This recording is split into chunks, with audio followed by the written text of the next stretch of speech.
ಚೆನ್ನಾಗಿದೆ ಸ್ವರ್ಗ ನರ್ಕ ಅನ್ನೋದು. ಸೊ ಮೈಕು ಈಗ ಪಾಸ್ ಆಗ್ಬೇಕು. ಸರ್, ಮನೆ- ಬೇರೆಯವ್ರಿಗೆ ಪ್ರಶ್ನೆ ಇರುತ್ತೆ. ಕೊನೆಯದು. ಹೌದು, ಒಬ್ರು ಒಂದೇ ಪ್ರಶ್ನೆ ಕೇಳ್ಬೇಕು. ಇದು ರಿಕ್ವೆಸ್ಟ್ ಶಾಂತಾ ಮೇಡಮ್. ಸರ್, ಮನೆಯ ವಿನ್ಯಾಸ ಕೂಡ ಅದೇ ತರ ಇರುತ್ತಾ, ಸ್ವರ್ಗ ನರಕ ಆ ತರ? ಇರುತ್ತೆ. ಸರ್, ಕಾರ್ತಿಕ್ ಪ್ರಜಾ ಟಿವಿಯಿಂದ ನಮಸ್ತೆ. ಆಯ್ತು ಸರ್. ಸರ್, ಈ ಪ್ರಶ್ನೆ ತಮಾಷೆಗೆಲ್ಲ ಕಾಳಜಿಯಿಂದನೇ ಕೇಳ್ತಾ ಇರೋದು. ಅರ್ಧರ್ಧ ದಿನ ನಿಂತ್ಕೊಂಡು ಕಾರ್ಯಕ್ರಮ ನಡೆಸ್ಕೊಡ್ತಾ ಇರ್ತೀರಾ, ನಾವು ನೋಡ್ತಾ ಇರ್ತೀವಿ. ಸೆಟ್ಟಲ್ಲಿ ಕೆಲವೊಂದ್ಸಲ ರೀಟೆಕ್ಸ್ ಕೂಡ ಆಗ್ಬೋದು. ಯಾವತ್ತು ಸುಸ್ತಾಗಲ್ವಾ ಸರ್? ನಿಮಗೆ ಕಾಲು ನೋವು ಬರಲ್ವಾ? ಯಾವ ರೀಟೇಕು ಇಲ್ಲ ಅಲ್ಲಿ. ಹೆಂಗ್ ರೀಟೇಕ್ ಆಗುತ್ತೆ? ಸುಮ್ಮನೆ ಒಂದು ಸರ್ಫೇಸ್ ಲೆವೆಲ್ ಥಿಂಕ್ ಮಾಡೋಣ ಸರ್.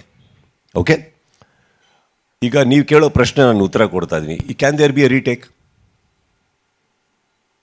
ಸೊ ಸ್ಟೇಜ್ ಮೇಲೆ ಒಂದ್ಸತಿ ಕ್ಯಾಮ್ರಾ ಆನ್ ಆಗಿ ನಾನು ಅಲ್ಲಿರೋ ಕಂಟೆಸ್ಟೆಂಟ್ಸಿಗೆ ನನಗೂ ಅವ್ರಿಗೂ ಲಿಂಕ್ ಆಯಿತು ಅಂದ ತಕ್ಷಣವೇ ಇಟ್ ಈಸ್ ಲೈವ್.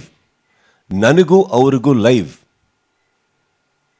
ಅವರಿಗೂ ಅವ್ರು ಕೇಳೋ ಪ್ರಶ್ನೆಗೆ ನಾನು ಇಮ್ಮಿಡಿಯೇಟಾಗಿ ಸ್ಪಂದಿಸಬೇಕು, ಇಮ್ಮಿಡಿಯೇಟಾಗಿ ಉತ್ತರ ಕೊಡಬೇಕು. ಅವ್ರು ಏನು ಉತ್ತರ ಕೊಡ್ತಾರೆ ನನಗೆ ಗೊತ್ತಿಲ್ಲ, ನನ್ನ ನೆಕ್ಸ್ಟ್ ಪ್ರಶ್ನೆ ಏನು ಅವ್ರು ಕೊಡೋ ಉತ್ತರದ ಮೇಲೆ ಡಿಪೆಂಡ್ ಆಗುತ್ತೆ ಅಂದಾಗ there cannot be a retake.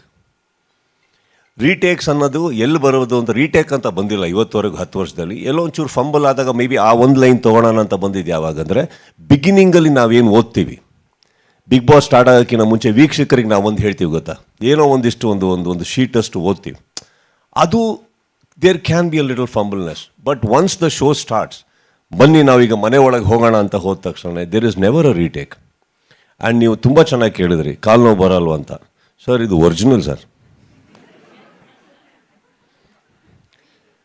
ಇನ್ನೊಂದು ಕಡೆ ಹೀರೋ ತೋರಿಸ್ಕೊಳಕ್ಕಾಗಲ್ಲ, ಅದಕ್ಕಂತ ಅದ್ಭುತವಾದಂಥ ಒಂದು ಡ್ರೆಸ್ಸಿಂಗ್ ರೂಮ್ ಇದೆ. ಅಲ್ಲೋಗಿ ಕಿರ್ಚಾಡಿ ಕೂಗಾಡಿ ಒತ್ತಾಡಿಸ್ಕೊಂಡು ಎಲ್ಲ ಮಾಡಿ ಮೆತ್ತಿಗೆ ಬಂದಾಗ ನಿಂತ್ಕೊಳ್ಳೋದು.